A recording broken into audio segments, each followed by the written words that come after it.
아름다운 5월 계절의 여왕이라고 전 세계가 찬탄하는 5월에 중순을 넘어가고 있는 셋째 월요일이 바로 푸르고 푸른 우리 성년의 날, 청년들이 성년이 되는 것을 국가적으로 기념하는 날입니다. 이제는 청소년에서 사회의 떳떳한 구성원이요 또 자랑스러운 대한민국 국민으로 당당히 모든 권리와 의무를 담당하는 성년이 되시는 모든 청년들에게 마음 깊이 축하와 또 큰 기대를 하고 있다는 말씀을 전합니다. 지금 우리가 성년이 몇 살이냐 여러 가지 논란이 있지만 원칙적으로는 19세를 성년으로 삼고 있습니다. 그리고 앞으로 우리 청년들을 위하여 기성세대가 무엇을 준비해야 될까? 우리 윤석열 정부 그리고 우리 여당에서는 그 3대 개혁을 내세우고 있습니다.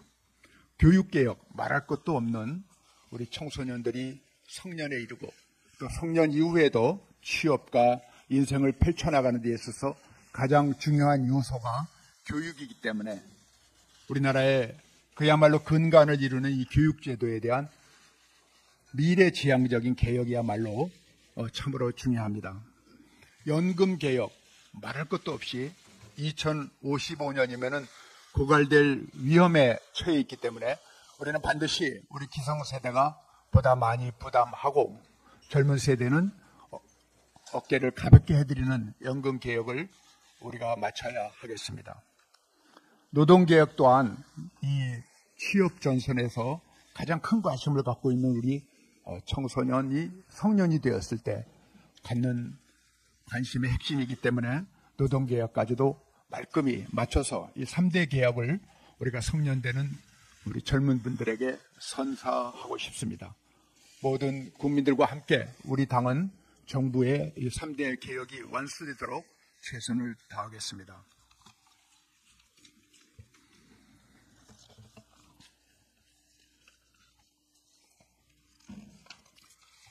다른 말씀은 또 말씀이 계실 것 같아서 저는 우리 개혁신당이 어제 전당대회를 하고 존경하는 허은하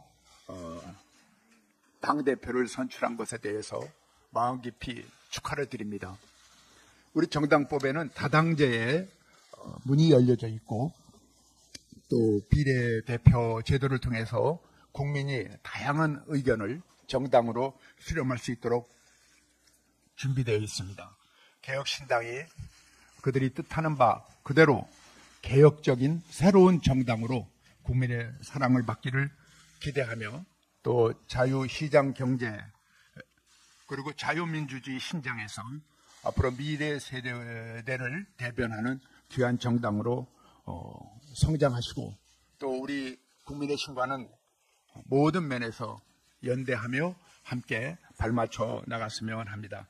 다시 한번 허은하 전 의원님의 당대표 당선을 축하드리고 그동안 수고하신 이준석 전 대표께도 심심한 경의와 애정을 보내드립니다. 이상입니다.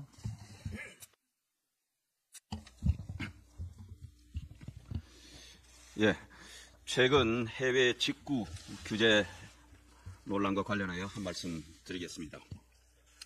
지난 16일 정부가 발표한 내용 중 총 80개 품목에 대해 국가 인증 통합마크, 즉 KC 인증이 없는 제품에 대한 해외 직구를 제한한다는 내용이 혼선을 빚었고 결국 19일 어제 정부가 안전성 조사에서 위해성이 확인된 제품만 사후적으로 해외 직구를 제한할 방침이라고 해명했습니다.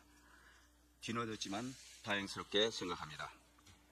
국민 안전과 직결된 해외 직구 제품, 특히 어린이가 사용하는 제품과 전기 생활용품, 생활화학 제품으로부터 인체 위해를 차단하기 위한 점검을 강화하겠다는 정부의 당초 취지에는 공감합니다. 하지만 이번 해외 직구 규제 발표 사례에서 보듯이 주요 정책은 그 취지도 중요하지만 정책 발표 내용이 치밀하게 성안되지 못하고 국민들에게 미칠 영향, 여론 반향 등도 사전에 세심하게 충분히 고려하지 못해 국민적 공감을 얻지 못할 경우 혼란과 정책에 대한 불신을 가중시킨다는 점을 정부는 명심하고 다시는 이런 사례가 반복되지 않도록 해야 할 것입니다. 앞으로 정부 각 부처는 각종 민생 정책, 특히 국민 일상생활에 미치는 영향이 큰 주요 정책을 입안하는 과정에서 반드시 당과 사전에 충분히 협의해 줄 것을 촉구합니다. 당정 협의 없이 설익은 정책이 발표되어 국민들의 우려와 혼선이 커질 경우 당도 주저없이 정부에 대해 강한 비판의 목소리를 낼 것임을 분명히 말씀드립니다. 순직해병 특검법 관련해 한 말씀 드리겠습니다. 지난 2023년 7월 집중호우로 인한 실종자 수색 작업 중 급류에 휩쓸려 순직한 고 최수건 상병에게 다시 한번 진심으로 애도의 뜻을 표하며 유족들께 깊은 위로의 뜻을 전합니다. 여당 원내대표로서 국가의 의무를 다하다가 순직한 최상병 사건의 진상을 규명하기 위해 공정한 수사가 이루어질 수 있도록 모든 지원을 다하겠다는 약속을 드립니다. 하지만 민주당이 국회에서 통과시켜 현재 정부에 이송된 특검법은 공정하고 엄정한 수사를 위한 법이 아니라는 것을 분명하게 말씀드립니다. 첫째, 최상병 사건은 경찰과 공수처 두 개 수사기관이 수사를 진행하고 있는 사안입니다. 본래 특검은 수사기관이 수사를 하고 난 다음 공정성과 객관성이 의심되는 특별 사안에 대해 보충적 예외적으로 도입하는 것입니다. 수사기관이 수사를 지켜본 뒤에 도입 여부를 결정하는 것이 마땅합니다. 둘째, 특검은 여야 합의에 입각해 추진해야 하는 제도입니다. 그동안 총 13번의 특검 중 12번이 여야 합의로 실시되었습니다. 협의가 안 됐던 BBK 특검조차도 당시 이명박 대통령 후보가 특검을 수용하겠다고 밝히면서 사실상 합의로 추진된 것입니다. 이번처럼 여야 합의 없이 특검법이 일방 추진된 전례가 없습니다. 셋째, 이 법은 특검 추천 절차의 공정성을 담보할 수 없는 법입니다. 법안에 따르면 대한변협이 변호사를 4명 추천하면 민주당이 단독으로 2명을 골라서 대통령에게 추천하게 됩니다. 이렇게 특정 정당이 추천권을 독점하는 임명 방식으로는 특검의 중립성을 담보할 수가 없습니다. 넷째, 법안 제12조 대국민 보고 규정은 피사실 공표 논란이 불가피한 독소 조항입니다. 이 규정은 국정농단 특검 당시 처음 도입되었을 때부터 논란이 많았습니다. 특검의 언론 브리핑 과정에서 사실상 피사실이 공개되어 인권 침해 논란이 불가피합니다. 이러한 이유로 국민의힘은 현재 정부에 이송된 순직해병 특검법에 찬성할 수 없다는 것을 분명히 말씀드립니다. 우리 국회가 젊은 군인의 비극적인 죽음을 정쟁에 이용하기보다는 진상규명과 재발 방지를 위한 실질적인 노력에 힘을 합칠 것을 촉구합니다. 수사기관에도 촉구합니다. 한 점 의혹이 없도록 신속하고 엄정한 수사를 진행해 주시기 바랍니다. 이상입니다. 정책위 의장입니다. 지난 금요일 대통령님 주재로 국가재정전략회의가 열렸습니다. 대통령께서는 건전재정과 함께 비효율적 예산의 적극적인 구조조정을 재차 강조하셨습니다. 국가 존립을 위협하는 저출생, 고령화 위기를 극복해야 하고 미래 마중물 투자가 그 어느 때보다 절실한 이 시기에 올바른 방향 제시라 할 것입니다. 한편 국가 재정의 중요성은 갈수록 커져가는데 대외적 불확실성은 높기만 하고 국내 경기 침체는 장기화되면서 재정 확보에 어려움이 따르고 있습니다. 특히 세수는 줄어들고 적자는 커지고 있다는 점에서 그 심각성이 더합니다.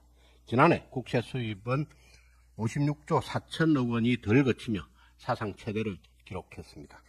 올해 1분기 관리재정 수지 적자는 75조 3천억 원으로 역대 최고를 갱신했습니다. 그런 점에서 국가재정의 비효율을 줄이는 것은 선택이 아니라 필수입니다. 급격한 인구구조 변화 쓰나미가 몰려오는 현실에서 더 머뭇거릴 수도 없습니다. 이와 더불어 총선 때 남발했던 선심성 공약을 대한민국의 지속 가능성을 위해 과감하게 지사 선택하는 용기를 낼 필요가 있습니다. 그런 점에서 민주당의 전국민 25만원 현금 지원과 같은 밑빠진 물붓기식 포퓰리즘은 반드시 제고되어야 합니다. 아울러 관리재정수지 적자를 GDP 3% 내로 유지하도록 하는 재정정책의 법제화도 조속히 입법화해 나라 살림을 흐트러 쓰지 못하게 해야 합니다. 우리 국민의힘은 대한민국의 지속가능한 발전을 위해 윤석열 정부가 건전재정 기조를 유지할 수 있도록 최선의 노력을 다하겠습니다. 야당도 진정 대한민국의 미래를 생각하는 정당이라면 당장 달콤한 선심성 정책을 남발해 국민을 고도하고 미래 세대의 비폭탄을 떠넘길 것이 아니라 저출생 위기를 극복하고 미래성장 동력을 확보하는 일에 나서야 합니다. 또한 건전재정을 위한 재정준칙 법제화에도 적극 동참해야 될 것입니다. 문재인 전 대통령이 책을 출간했는데 국민들 우라통으로 반응이 뜨겁습니다. 정책 실패에 대한 사과는커녕 자아자찬, 정신승리만 가득한 책이기 때문입니다. 사학혈세 탕진으로 국민들 지탄을 받은 김정숙 여사의 타지마할 버킷리스트 챌린지가 어떻게 배우자의 단독 외교입니까? 회개하기 그지없는 주장입니다. 북핵으로 인한 안보 위협에는 눈을 감은 채 김정은의 비핵화 의지 강조를 칭송하면서 아직도 김정은을 대변하고 있습니다. 문 전 대통령은 부끄럽지도 않습니까? 대북 제재를 풀어달라고 국제사회를 돌아다니면서 김정은을 대변한 일을 비롯해 새 공무원 피격 사건, 탈북어민, 강제 북송 등 문 전 대통령 집권 기간은 대한민국 외교사의 흑역사로 기록될 것입니다. 이에 대해 100번을 사과해도 모자랄 판에 이런 뻔뻔한 회고록으로 국민들 마음에 비수를 꽂았어야 되겠습니까? 특히 새 공무원 피격 사건 은폐에 대한 재판은 아직도 진행 중입니다. 지금이라도 늦지 않았습니다. 유가족과 국민 앞에 무릎 꿇고 사죄해야 될 것입니다. 이상입니다.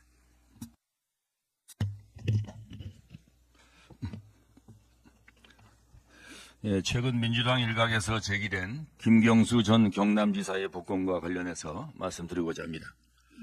노무현 전 대통령 추도식 참석을 위해서 어제 일시 귀국한 김 전 지사에 대해 친문계를 중심으로 복권 요청이 잇따르고 있습니다. 김경수 지사는 이에 대한 기자들의 질문에 국민께 죄송하다면서도 공부가 다 끝난 뒤에 말씀드리겠다며 여지를 남겼습니다. 그런데 저는 이것은 말도 안 된다고 생각합니다. 김경수 전 지사는 민주주의에 꽂힌 선거에 영향을 주기 위해서 여론을 조작한 사람입니다. 이런 사람에게 또다시 선거에 나올 기회를 준다는 게 이게 말이 됩니까? 이건 비단 우리 여당만의 생각은 아닐 것입니다. 툭하면 명심을 앞세우는 민주당 의원들은 이재명 대표에게 김 전 지사 복권에 대한 의견을 먼저 물어보시길 바랍니다. 2022년 말 김 전 지사에 대한 윤석열 대통령의 신년 특별 사면에 앞서 각계 의견을 물었는데 당시에도 민주당은 김 전 지사에 대한 복권은 요청하지 않았습니다. 게다가 김 전 지사가 복권을 통해 정치를 재개할 경우 친문 비명계의 구심점이 되어서 차기 대권 도전도 가능한데 이재명 대표 일극 체제 하에 있는 지금의 민주당에서 이를 반길지도 의문입니다. 이렇듯 그 누구도 바라지 않는 김 전 지사의 복권을 이야기하는 것 자체가 저는 무의미하다고 생각합니다.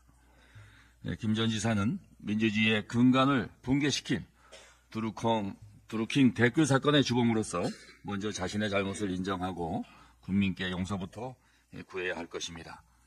혹여나 정치 공작의 피해자 코스프레를 할 예정이라면 드루킹 특검 도입은 문재인 정부 시절 추미애 당대표 때 이루어진 것이고 친문 김명수 대법원에서 중형이 선고된 그런 사건임을 다시 한번 되새겨 보길 바랍니다.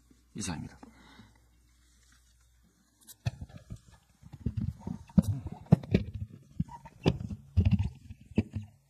비대위원 유상범입니다. 21대 국회는 민주당의 일방적 입법 독주로 인한 끊임없는 갈등과 대립으로 역대 최악의 동물국회라는 비난을 받았습니다. 국민들께서는 제22대 국회만큼은 대화 타협에 기반한 수의 민주주의를 실현할 정상국회가 되기를 고대하고 있습니다. 하지만 이번 민주당이 국회의장 후보 선출 과정에서 드러난 전례 없는 민주당 지도부의 경선 개입과 후보들 간의 노골적인 선명성 경쟁, 이재명 대표가 나를 지지한다는 식의 낯뜨거운 명심팔이로 국가설 2위인 국회의장의 위상과 품격은 시궁창에 던져버렸다고 할 정도로 추락해버렸습니다.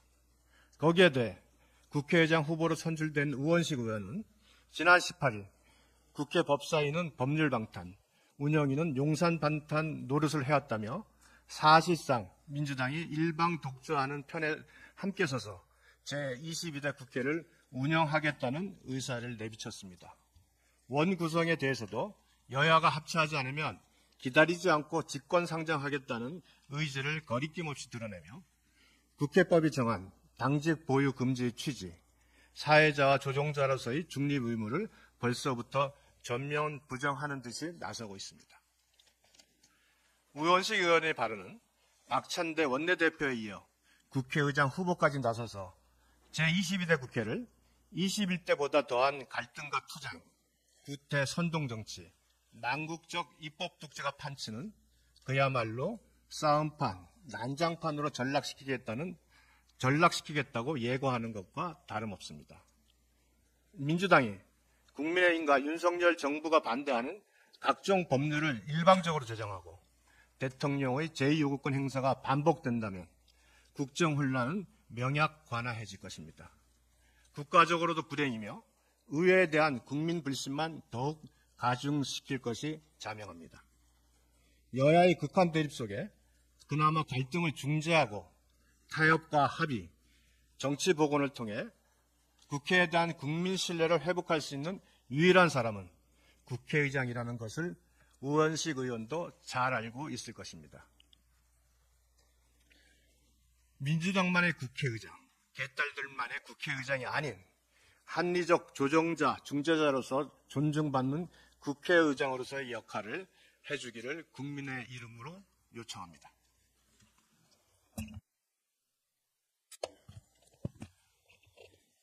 최근 이뤄지고 있는 더불어민주당의 무차별적인 특검 추진은 수사 당국에 대한 국민들의 불신을 조장하여 전국을 특검으로 도배하고 국정 공백을 일으키려는 시도입니다.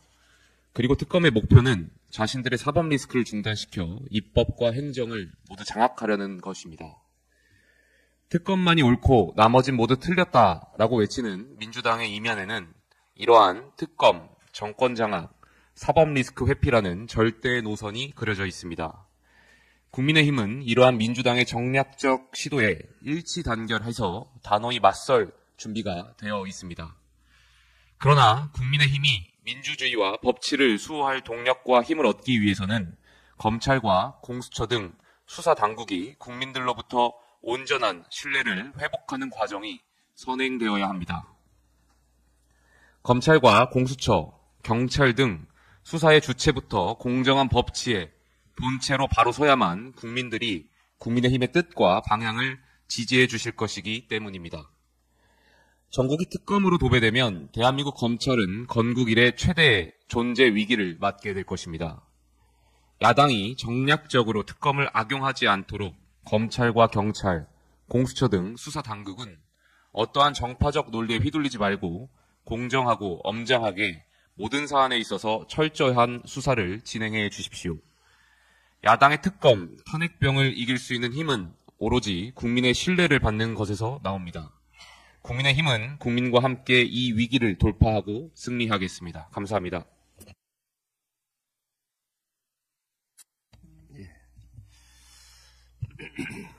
문재인 대통령의 회고록에서조차 거짓을 진실로 둔갑을 지키고 있습니다. 문 전 대통령은 2018년 김정숙 여사 인도 외유성 출장 의혹에 대해 악의적 왜곡이라고 변명을 했습니다. 하지만 당시 문체의 국정감사에서는 김정숙 여사가 먼저 함께 가고 싶다는 뜻을 인도에 전했고 초청장이 보내진 정황이 확인되고 있습니다. 김 여사의 순방으로 인해 쓰지 않아도 될 혈세 약 4억 원 예산이 들어갔다는 언론 보도가 있었습니다. 이러한 정황은 단독 외교가 아닌 김 여사의 버킷리스트 실현을 위한 단독 외유의 증거로 나타나고 있습니다. 약 4억 원의 국민 혈세가 지극히 사적인 이유로 집행이 된 것이야말로 심각한 범죄 행위가 아닐 수 없습니다. 상대당에 대해서는 없는 의혹도 만들어 침소 봉대를 하면서 자당에 대해서는 한없이 관대하니 내로남불, 모렴치라는 꼬리뼈를 뗄 수가 없습니다. 문 전 대통령 회고록은 김 여사의 혈세 관광에 대한 국민적 의혹의 불씨를 살리고 잠시 잊었던 문 정권의 뻔뻔함을 환기시켜주고 있습니다. 아무리 우겨도 거짓이 진실이 될 수는 없습니다.